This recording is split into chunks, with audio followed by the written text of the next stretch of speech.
The webinar will begin shortly. Please remain on the line.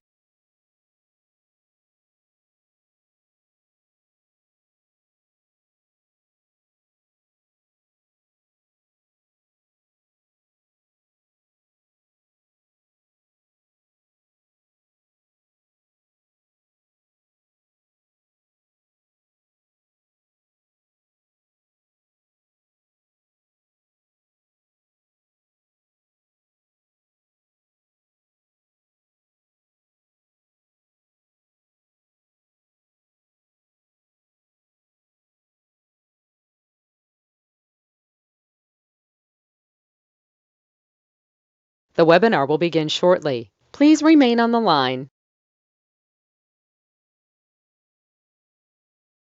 The broadcast is now starting. All attendees are in listen-only mode. Good afternoon, everyone, and thank you for joining us today. We're excited to have you all here. My name is Gloria Dejanu, and I serve on the marketing team here at Teachstone, and I will be your host today. We have lots of good content for you today, so I'm going to get us started with some quick housekeeping, and then I'll introduce our guests, and then we'll jump into today's content. First, we are recording this webinar, and the recording will be sent out to everyone that is registered. With that recording, you will receive a copy of the slide deck, as well as that certificate of attendance, and then any other resources that we reference throughout the discussion today will also be linked in that email. Next, there is a questions box open to you. Take a moment to find it on your screen and let us know who you are and where you're joining us from, and let us say hello to you. The questions box can be a bit confusing because you think it's only for questions, but all commentary goes through that channel. So we do encourage questions, we do encourage comments. If you have any questions throughout the presentation today, send them in. We have staff ready to engage with you. And then finally, we do have some other opportunities to chat with us through specific questions that we might prompt you. You'll see a red comment box on the slide decks as we go. We do invite you to join in on the conversation when you see those or anytime during our time together today. So with that, I will introduce our panel. I will start with you, Carmen. Carmen is currently one of our class specialists on our professional service delivery team. Carmen's early childhood career expands across public and private sectors, including state-funded preschool, nonprofit sectors, and government community action work. In these roles, she's obtained a bird's eye view of what is a crucial need for children to grow, and that is connection. Collaboration and relationship building are also both key factors in the work that she has completed, utilizing both her studies in early childhood and on community development among adult learners. Carmen continues to do the work of advocating for the well-being of the whole child.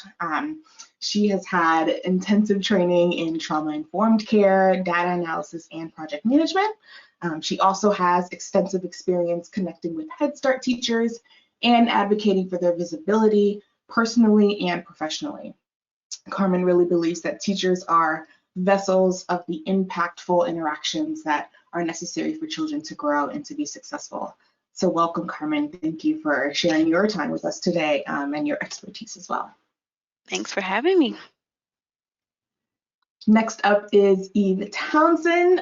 Eve is also a class specialist here at Teachstone. She's an early learning expert with a deep commitment to developing and supporting high quality early childhood education programs.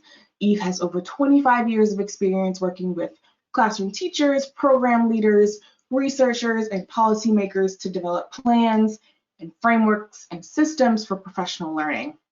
She enjoys helping early childhood educators fine-tune their teaching practice and interactions so that the young children in their care can reach their highest potential in school and in life. Welcome, Eve. We're happy to have you in this space. Thank you. Happy to be here. So lots of experience and knowledge at the table today. We're looking forward to hearing from both of you. Carmen, I'm going to get the poll set up, and while I'm doing that, I'll let you introduce it, and then we can dive into the content.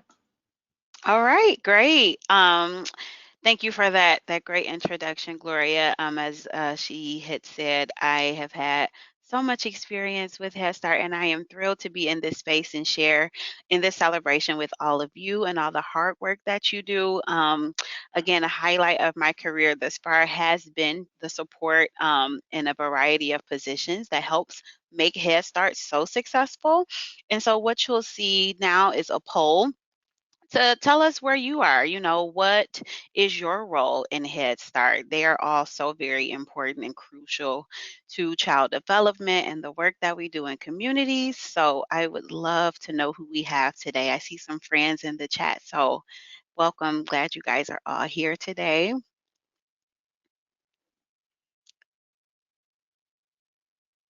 I see we have some program administrators, some teachers. Teachers are here. That is awesome. See some coaches that are joining us today. Awesome, awesome. The poll has closed. So a lot of you guys are teachers, which is great because as mentioned in my introduction, you guys are really the crucial part of how we get, our kids' growth to where they need to be. So I am so happy that you guys have the time to be here today, and to kind of celebrate with us as we talk about, the heart of Head Start and what's so important about it, which is really you guys and the work that you do. So for today, as you can see in front of you, we are going to celebrate, right? We're going to talk about all of the great work that you guys have done. We're going to really define what those meaningful connections, those teacher-child interactions look like, specifically to the Head Start classroom, and then just talk through some key things in maintaining your joy and your drive, filling your bucket, if you will, for what we are wanting to bring to children and what you guys need for yourselves in order to really, create and have that quality interactions with the children that you serve and with their families, with your co-teachers, all of those individuals. And so, as I mentioned, we are going to start with celebrating, right? And so, time to chat. So, as Gloria had mentioned, it says question box, but it is indeed a chat box. Um, I want to start off by saying I have been so amazed at the innovation of the educators this past year. When you think about what it means to pivot and pivot successfully, you really think of a Head Start teacher. And so, what I want you guys to do now is take a moment and put in the chat something you're most proud of. A favorite strategy you've implemented or something you've seen as a program administrator. I know we have a lot of you here today that has just really awed you at the work that the teachers have done this past year.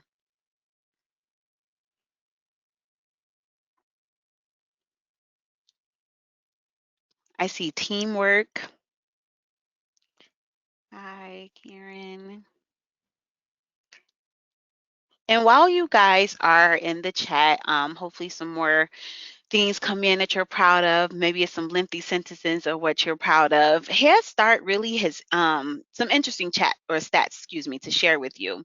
Head Start has impacted the lives of more than 37 million graduates since it was founded in the 60s. That's a huge number. Most recently, Senator Raphael Warnock of Georgia expressed that he is a proud graduate of Head Start and shared the impact and importance of the work that you guys are doing every single day with the lives and families that you touch. In 2019, that was the last year that data was available, there was nearly 1 million children in the care of Head Start. Imagine one of those children in your program in the years to come and where they could be, where Senator Warnock is, right? Or even further, there really is no limit. And so honing in on just how important and impactful your interactions are with the children that you serve and the families that you serve in your program is really so important. And that's why this space here is really for you to pat yourself on the back, to let you to affirm that you're doing such a good job, and you are meeting the needs of the children. So I wonder if we have some other things being positive, innovation for sure, um, teamwork, working with your colleagues, absolutely having that bond, with the people that you share the work with, is definitely what you need in order to, keep your sanity, to be successful, to meet the children, right? Um, Here I see the relationships with my colleagues. I hear a lot of colleagues. So you guys have your village, right? It sounds like you guys have your village. You created your village, and that's where you get your fuel to help meet the children's needs. Awesome. Excited for teaching, keeping your enrollment. Enrollment is so important, especially for Head Start and all of the standards that we have. Continuing the impact, absolutely. Um, See if I can get this one bigger. I've seen teachers stepping outside of themselves to continue acknowledging that they're here for the children and not focus on themselves and how the pandemic affects them. They're reaching past that to support children's learning and growth despite their own struggles and stress. How powerful and how relevant and relatable has that been? How often have you put yourself aside to meet the needs of the families, to meet the needs of the children that we serve? All the time, right? And so that's why, we wanted to provide this opportunity to really share, and celebrate all of the things that you guys have done and the work that you continue to do as we are into a whole new school year, right? And so, again, that's why we say honing in on just how impactful those interactions, those daily interactions that you have with your children are super important to the families and children that you serve. So thank you all for celebrating yourselves, and celebrating the work that you have done thus far as we continue to go on throughout today. Okay, so some of those themes that showed up in the chat really reflect all of the intentional and meaningful interactions that you have with young children every day. And when we think about those interactions, interactions are measured in moments, and we know that interactions matter. And each of us knows that the interactions that we have with the individuals around us, whether that's family members, fellow commuters, coworkers, neighbors, you name it, but those interactions can set the tone for our day. And we know that our interactions with children in our classrooms, those set the tone for their day. And research has shown that the quality of interactions children have with the adults around them lay the foundation for all of their future relationships that they will build in school, later in life at work, and in their lives in general.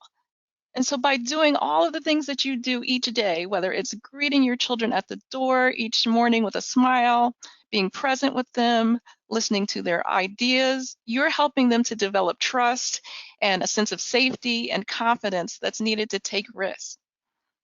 And research has proven that high quality teacher-child interactions benefit child outcomes.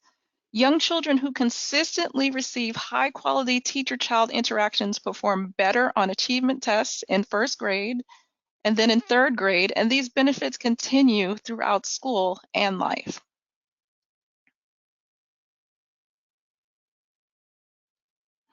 So let's talk a little bit more about child outcomes. When we think of child outcomes, we often think about many things. So the three boxes that you see on the screen represent the structure of teaching, the process of teaching, and the outcome we want, children's development and growth. So the class measure is not focused on structures like what curriculum we use, what materials you may have, or which learning standards you may be focused on. Instead, it describes how you teach with a focus on how you interact with children. So if we take materials as an example, we see that it's only once those materials are used within effective teacher-child interactions that they help children to grow. So the class is focused on the how and not the what. So class is focused on what children need most, those great interactions with you. So we can think of the early learning outcomes framework that I'm sure many of you are familiar with, or the ELOF, as a Mhm. structure, and the domains and the dimensions of the class as the process or the how we meet those outcome goals. So when we look at the social and emotional development goals of the ELOF, that children are building trusting relationships with adults, we are able to reach those goals successfully through frequently and consistently providing children with the emotional supports of the class. So the emotional support domain of the class is all about the interactions that make our classrooms warm and supportive places where children feel free to take risks and express themselves. And also makes our classrooms a place where they're able to develop confidence in their own abilities and to learn and succeed. And let's think about those approaches to learning goals from the ELOF. Those are all about self-regulation, initiative, engagement, and curiosity. And by using these strategies and providing children with the supports from the classroom organization domain, we provide children with an organized environment that helps them to meet and succeed at these goals. The classroom organization domain of the class supports children's self-regulation skills and their ability to manage their own behavior and maintain their own attention and focus on learning so that they're able to stay engaged and persist in learning. And then when we think about the language and literacy and those cognition goals of the ELOF, we know that the instructional supports of the class help children to successfully reach these goals. The instructional supports are intentional interactions that help children to think creatively, flexibly, and and these are the interactions that provide children with many opportunities to reason, to analyze, to compare, to evaluate, to problem solve, and to develop more advanced language skills.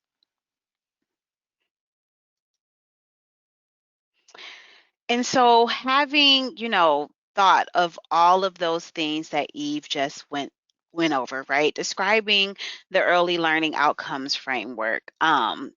And how it really directly correlates with this measure tool, the class measure that we use in regards to best practice to really support those adult-child interactions.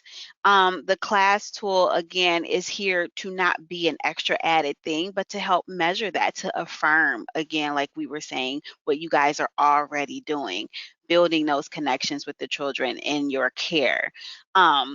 The ELOF as the developmental continuum for 0 to 5 is what you seek for those the standards, kind of like Eve had mentioned, if you will, on what the quality looks like. And what you see in front of you is a tip sheet. This tip sheet is specific for the pre-K age level that Teachstone has created as a tangible correlation between the two. So what you see here is that with or in recognition of celebrating all that you guys are doing, all that you guys are continuing to doing, we at Teachstone are offering a free 1 month subscription to the class video library to Head Start educators. So that's pretty awesome. I'm sure you guys that are, an admin, having that library where you can reference and kind of either, affirm or look for, different ways and techniques you can build up the, positive climate in a classroom. You can look for concept development skills if you are wanting to, enhance that while you're in a whole group lesson. We have this tip sheet that's here for you guys that can directly align and correlate with different parts of the day and each dimension that is within the class measure. So it's pretty awesome. Um, And as I said, this is available for free for educators to request throughout the month of October in celebration of this awesome Head Start Awareness Month for you guys. And again, this framework is also aligned specifically with the early learning outcomes framework because we know how important that is also. What you will notice when you do see that PDF framework is that it goes over each goal. So if it's approaches to learning that you're looking for, it has a spot on there where you can, okay, this is directly correlated to approaches to learning. You can pull up that video to see how it aligns with the class dimensions and again, enhance your ability to offer those quality interactions that we talked about that are so important for all of the work that you guys have been doing and that you are continuing to do. And so now that we've, kind of talked about that, again, feel free to please ask or have your questions that you have on the slide there, because we've talked a lot about class, ELOF, how closely they align to increase the children's growth through effective facilitation. And again, like I said, this is probably affirming information for you guys, right? You're already using these tools. You already know what this looks like. You're doing the daily work. Check in, and I want you guys to continue to check in using that question box. And let's see where you guys are. I want you to be able to express to see how today is going, how the week has been going. We want to see where you are before we drive into how to keep your joy in all of this amazing work that you guys are doing. So just one word in the chat box or phrase, excuse me, to describe how you're feeling today.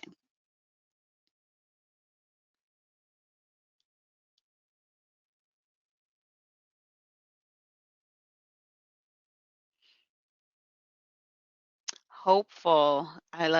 That's always great, right? Stressed. Oh, aren't we also? We have to take some deep breaths. Whew, deep breaths together. Tired, tired. The daily practice of being on is very tiring. So thank you for feeling comfortable, and vulnerable enough to share that here in this space. How are you guys feeling today? Oh man, I got so many now.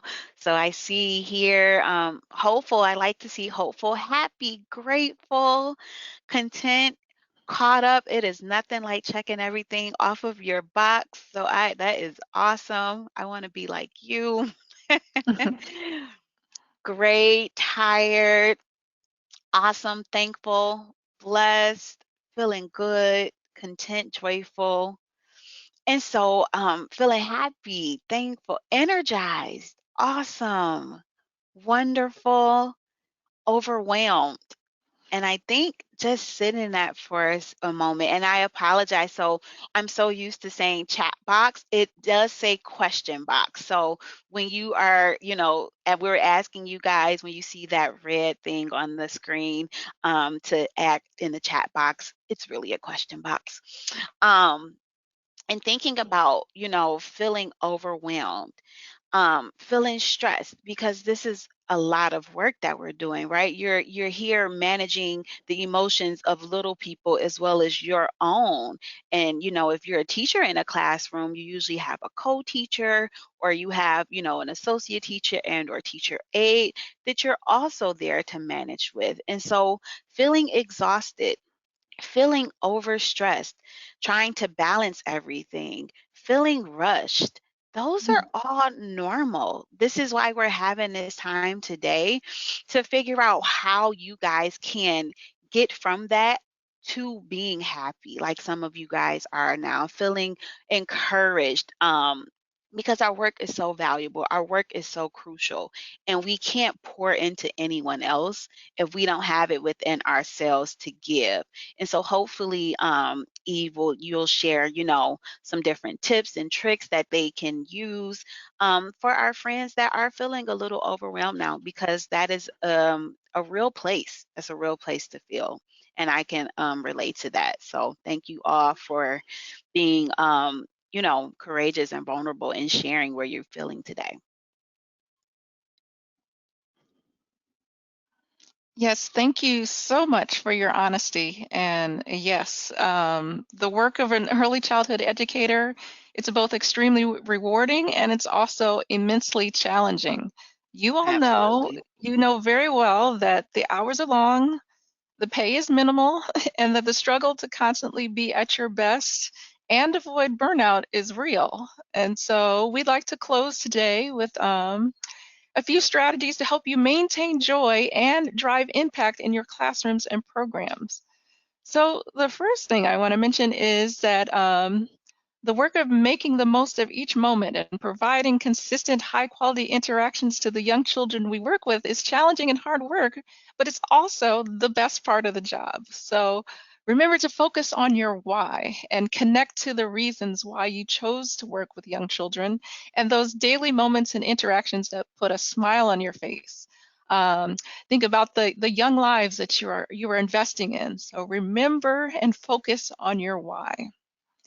And the next thing I want to mention is to know that you're not alone. So there is strength in community, and perhaps you have a trusted coworker that you can go to and vent in moments of frustration, or maybe you have a colleague that you plan and collaborate with.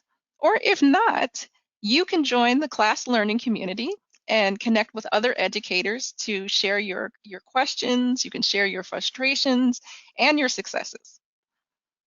And then we also know that relationships and secure attachments are foundational for children's learning. And we know that children learn best in environments that are warm and joyful.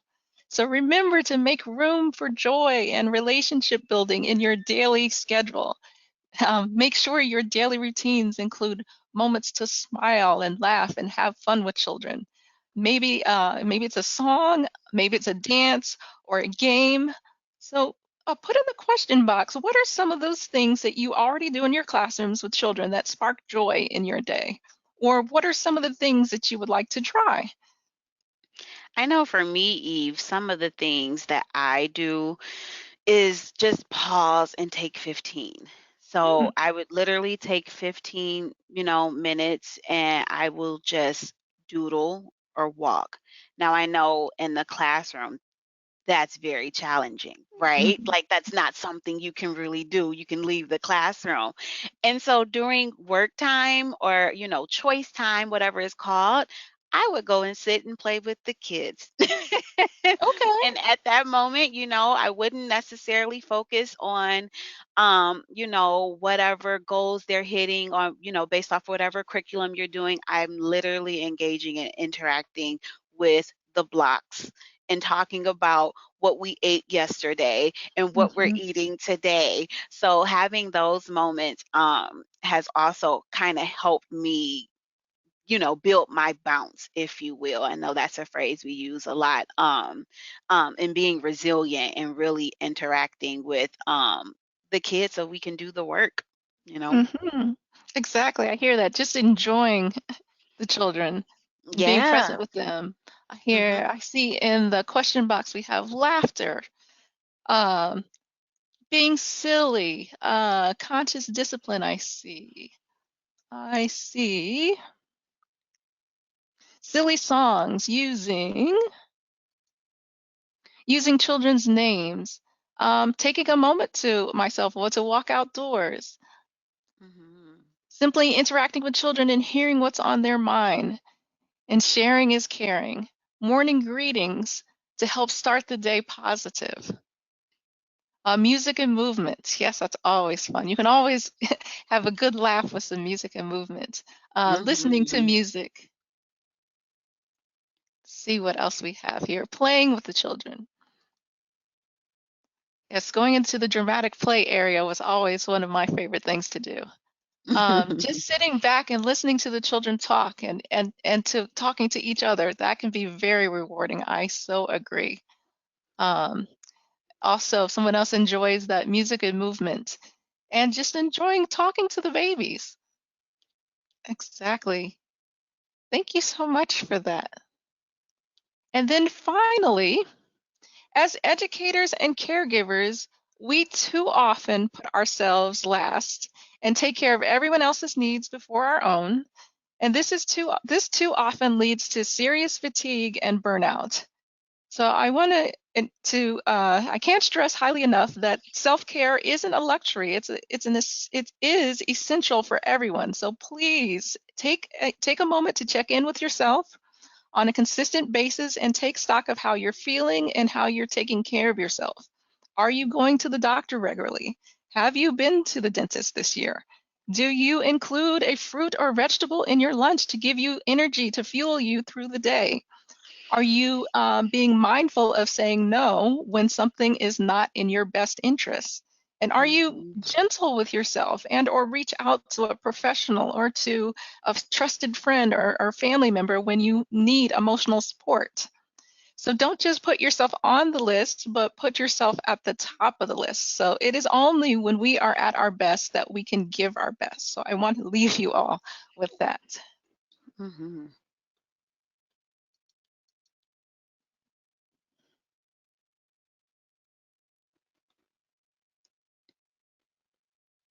All right. Uh, Please send in your questions for Carmen and Eve. We have about a good like 15 minutes. So any questions that you have, we definitely have time to answer them. We do have a couple that already came in that I'm going to throw at you guys. Do you have any tips for coaches who are feeling pulled in a million directions due to the teacher shortages? Mm. Oh my. Eve, you go first. Okay, thank you, Carmen. So I think I did see in the question box a note from a coach that said that they are being pulled into the classroom to cover classrooms, to provide coverage instead of doing coaching.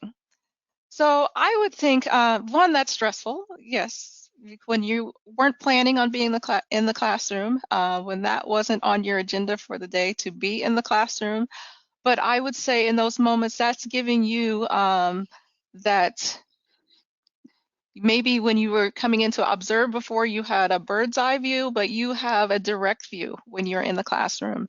And you also have an opportunity to model. You also have an opportunity to ask questions of co-teachers.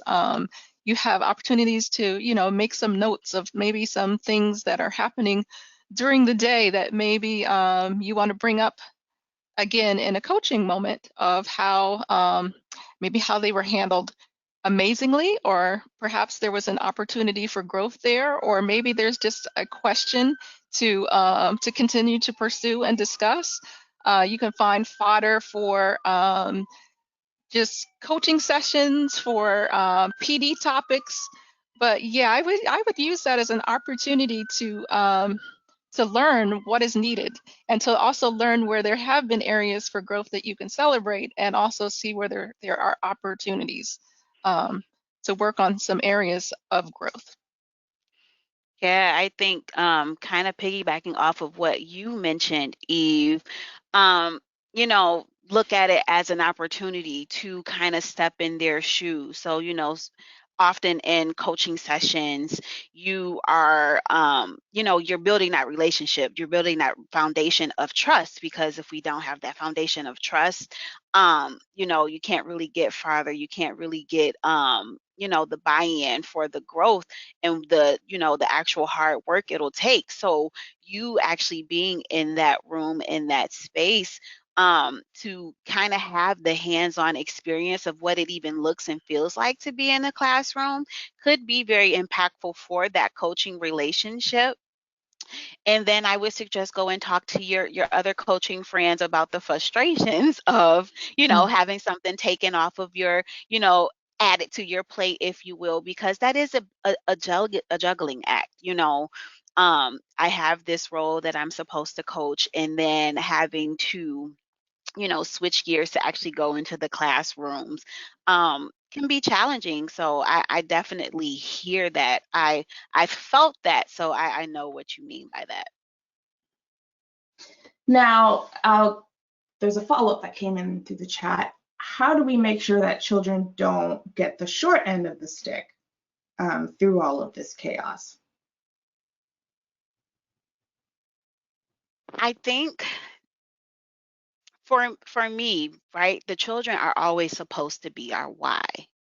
Um, I don't know, or maybe I have not met anyone in this space that is self-serving, if that makes sense. We're servants. We're servants for the growth and development of children, whether it be at-risk children, children in general, right?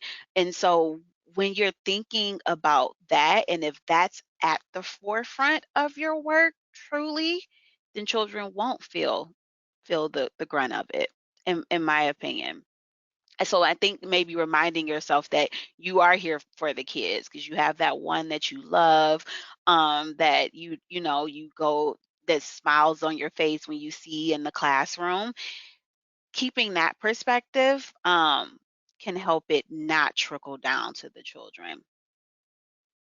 And I would add to that being intentional in our interactions, and thinking about teacher sensitivity, that being mindful that this is a change in the child's day, that the teacher that they're used to seeing is not there, and perhaps there's someone doing coverage, so perhaps acknowledging those feelings, assuring them that you are there to care for them, and that you know how that they're feeling, but you are still there to have a great day with them and to be there for them should they need anything for support or reassurance. But yeah, being just actually acknowledging their feelings and letting them know that you know that you're not you're not their usual teacher, but you are somebody that they can trust and that their day is still going to go very well.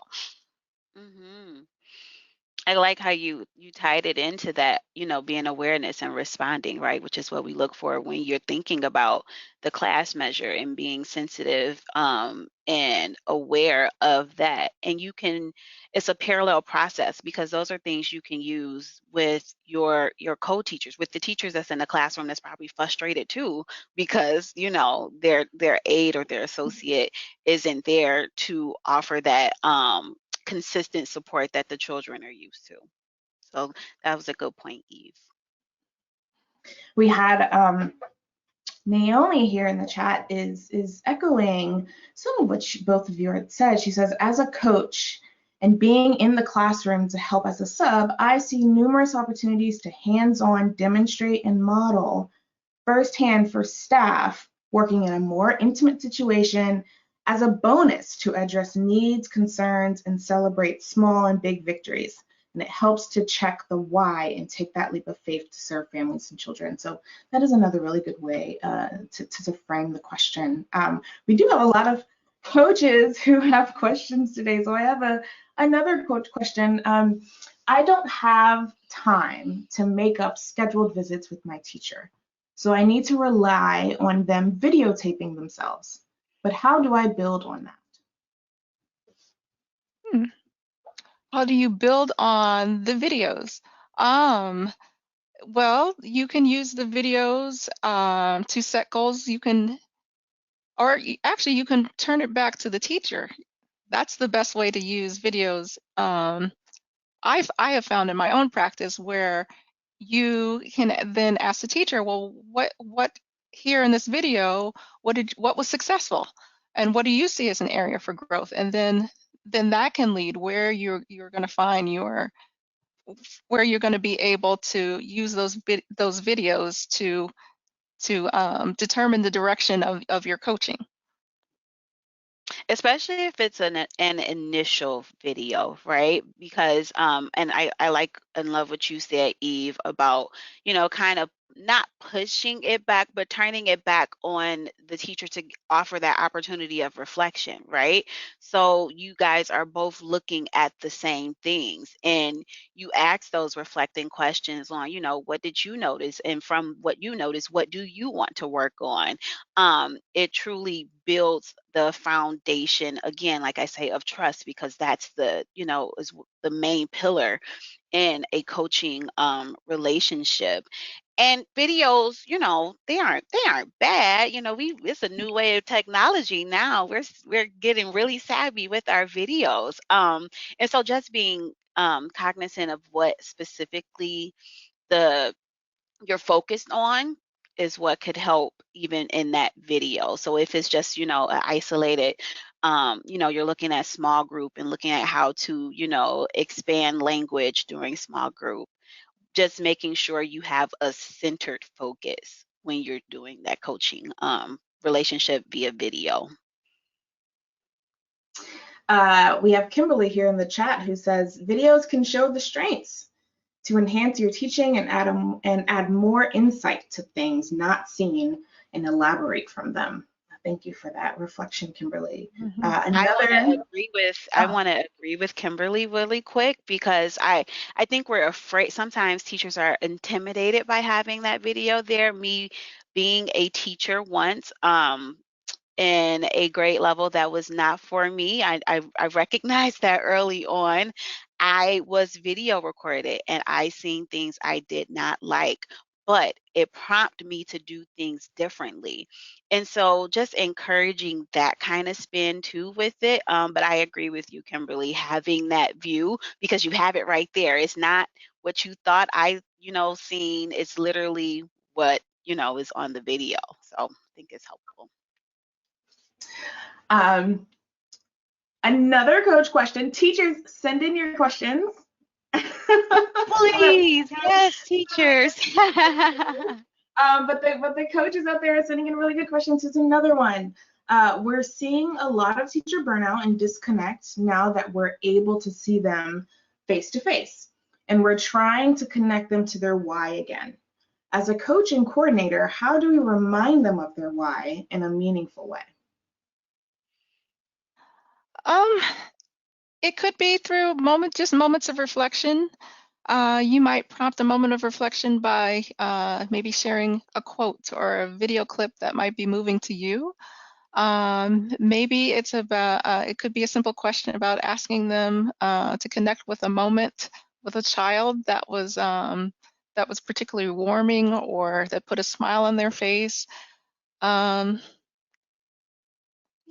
just connecting. I think it doesn't have to be something huge. It could be something very small. Sometimes the why might just be that small moment, that smile that you looked across the room and that child smiled at you. It doesn't necessarily have to be something momentous like a child reached a developmental goal. But it just could be helping a teacher to connect to that, like the smallest moment in their day that brought them joy. What do you think, Carmen? I think because and I wanted to make sure, I was trying to remember the question as you said it, Gloria. It was asking, as a coach, how do you help the teacher connect back to their why? Correct? Yes. How do you When they're remind them kind of of their why? feeling burnt out. Yep. I think sometimes in my experience, being a safe space for my teachers to um, get out what's frustrating, and then building from there on why this work is important, why certain things happen, and you have to operate the way that you are, being that beacon and safe space for them, for in those moments when they want to rip their hair out, when they're feeling like, it's too much, it's too overwhelming, I'm asking for too many things. Connecting them to that. And then maybe even diving deeper and figuring out how you'll work together, to not necessarily take things off of their plate, but take things off of their plate. And so nothing that is too strenuous on you, of course, but thinking about, the actual caseloads and thinking about, you know, prioritizing things to again get to the why. Because what I've often done, um, is have that reflective moment with them, which is, and how are the kids experiencing this in your classroom? And when you kind of pose that to them, it helps kind of refocus and centers you back on the reasons why you're here and why we're doing the work. Here's a teacher question for you. How can I feel more joy when I have multiple children who are still struggling adjusting to school? Mm. Yeah, that's one of those things where you have to put yourself in their shoes. So we know that our preschoolers have only been on the earth for, about 36, maybe 48 months. Yeah. So we know that they are going to be learning and they are getting used to school. One thing you can do is if you have taught before, you can reflect on the previous year or children who you had before that aged out, because we all know we see that beautiful transformation, especially if these are preschool children, and our toddlers also, that there's a point in the year where they get it, and in your classroom it becomes that well-oiled machine, and you see them growing, and you see them, those all, they don't need as many reminders, and that it's not always going to be like this, so you can remind yourself of that. And I think also going back to what you were talking about, Eve, earlier, um, putting yourself on the list, right? So if you're thinking about your joy, and we know that at the beginning of the school year is like, "Ooh," and you have all of these deadlines that you need to meet. You're building the class community, you're building, your class management skills, and as far as you're letting the children know how to operate in the classroom, doing some things for yourself personally. When you do have lunch, taking that 15 minutes and actually going outside or calling and chatting with a friend, putting yourself on the list to make sure you're getting what you need to get to your joy, because you know that these are children that need a little more attention. They just kind of, they're in a pandemic. And so their whole worlds have shifted, just like our whole worlds have shifted. And we as adults are still trying to figure out and navigate um, life as we are hopefully nearing an end of a pandemic. So just keeping that in mind, and putting yourself on the list, whatever your needs are and what they need to be, so you can help support that child in your classroom.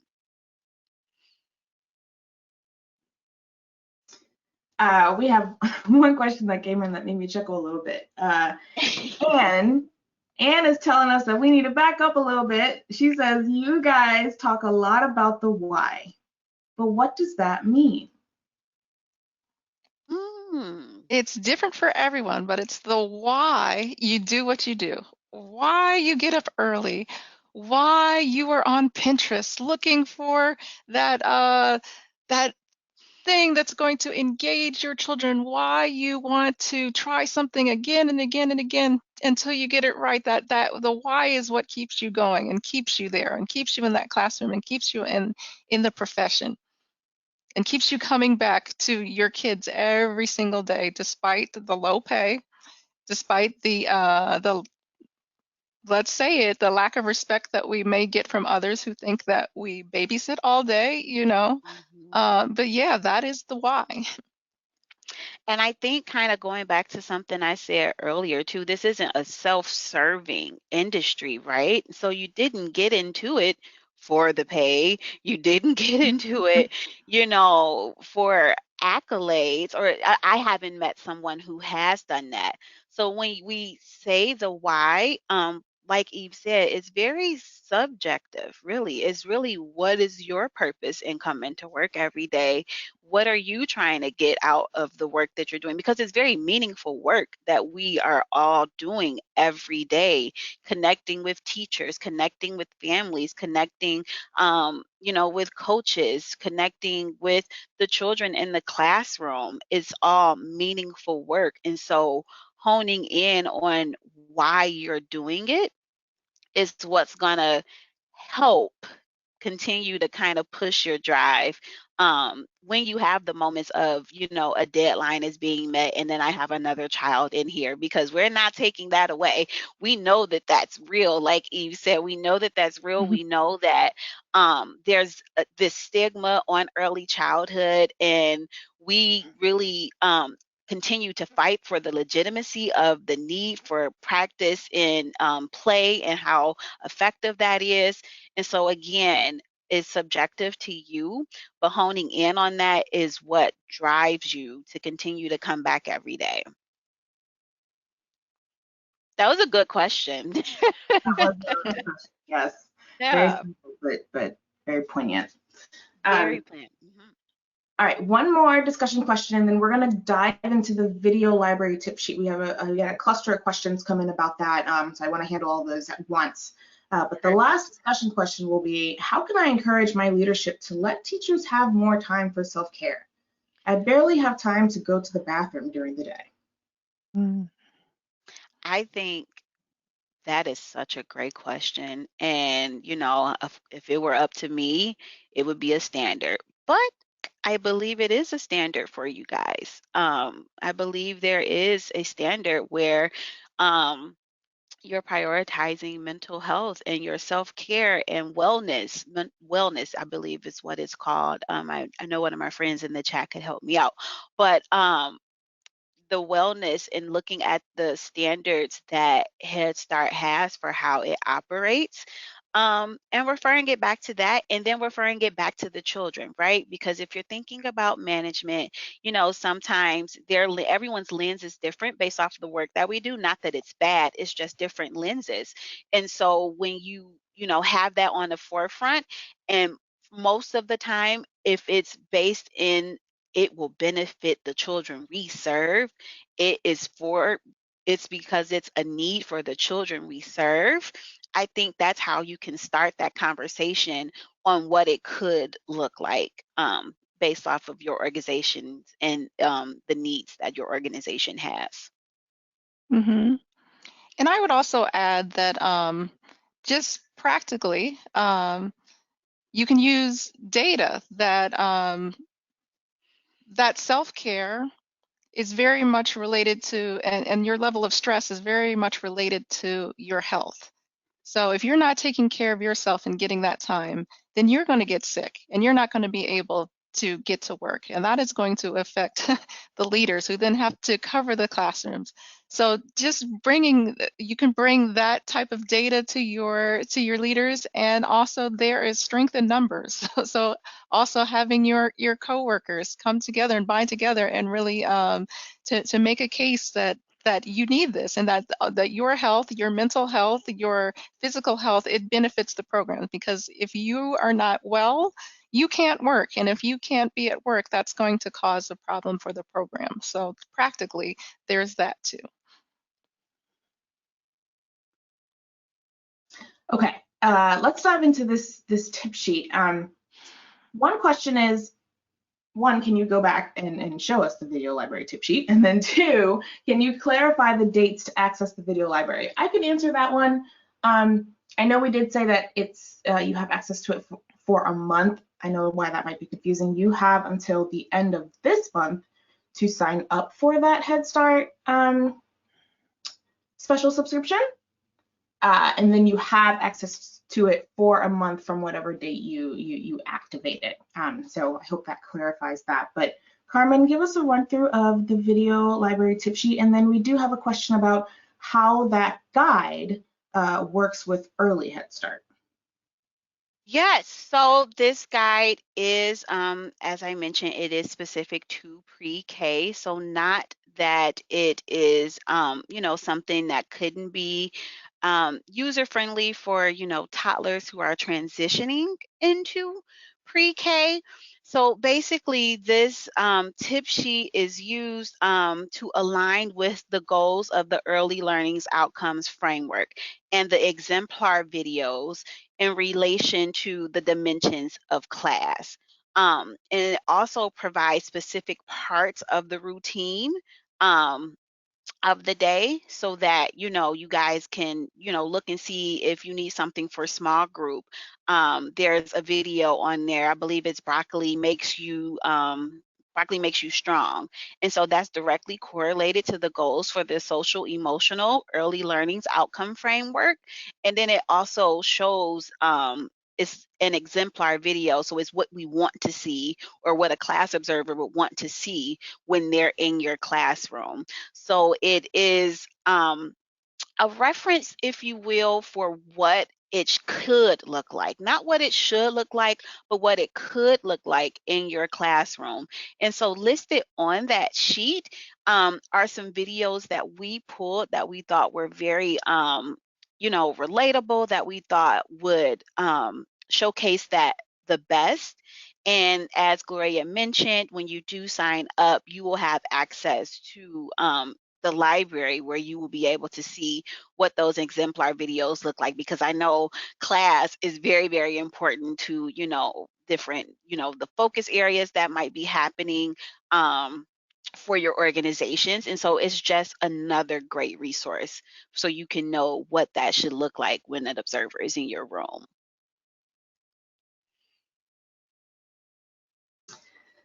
Thank you, Eve and Carmen, for all of that, for that celebration, for the encouragement, for the connection, for the advice. All of that was just amazing. I can listen to you guys talk all day. That was just, my heart is so full. So thank you to both of you, and thank you to the teachers out there for bringing in all your questions, and to the coaches. I'm so excited that we have coaches out there who are, really care about their teachers, and those questions were good discussion. So thanks to everyone. Before we leave you all today, a couple of things that I want to share with you. Oh wait, this is out of order. Okay. A couple of things we want to share with you. First is our upcoming webinars. This Head Start webinar is just the first in a series of 3. The next one is on November 9th. That will discuss ways that teachers can stay consistent in their teaching practice and how to feel more confident throughout the school year. And then the last webinar in our series will look into the new year coming up quickly, and you'll hear from class consultants on what to expect with class in Head Start in the year of 2022. So we want to hear your questions on that topic specifically, on how class will impact your program. You can submit questions from the registration page, and the registration page can be found on teachstone.com/events. We'll put that link in the chat for you. You'll find all of our webinars and all of our upcoming live events on that page as well. And then finally, Teachstone has a new podcast for people just like you, teachers and coaches. The podcast is called Teaching with Class. Each episode will explore topics that are important to educators. And the best thing about these short episodes is that teachers will really walk away with real strategies that can be used right away in the classroom. So it's really valuable content. We publish new episodes every other week, and you can subscribe wherever you find your podcasts. And then you can also listen to us on teachstone.com/teaching. But with that, I want to thank all of you for joining us, including our panelists. Your time is greatly, greatly appreciated. And just as a reminder, the recording of this webinar and all the other resources that we discussed will be sent to you in about 24 hours. But thanks, everyone. Take care and goodbye.